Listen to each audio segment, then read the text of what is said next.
ni. Aku baru ambil kereta ni. Tapi tu lah, condition dia macam mana? Kip, ni kereta apa, Kip? Apa yang masih lepas Kau tahu tadi aku ambil dalam ni, Ha? kau ada nyamuk, agas. Habis aku kena gigit tau.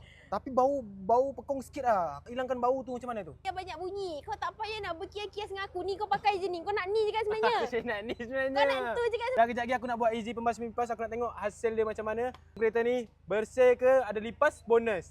Tak ada lipas, mesti aku nak hilangkan bau dalam kereta ni je. Yang penting dia ada bau apple.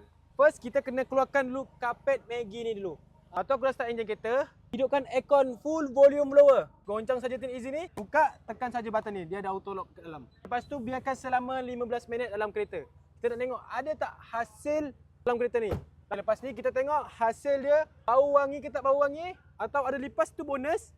Tak apa, kita tengok kejap lagi 15 minit. Setelah 15 minit, kita tengok ada tak hasil dalam kereta ni. Bau dia, tengok. Ui, Wangi, Kip. wangi oh. Tapi bau-bau yang busuk tadi dah tak ada tau. Kip, kali ni aku support kau, Kip.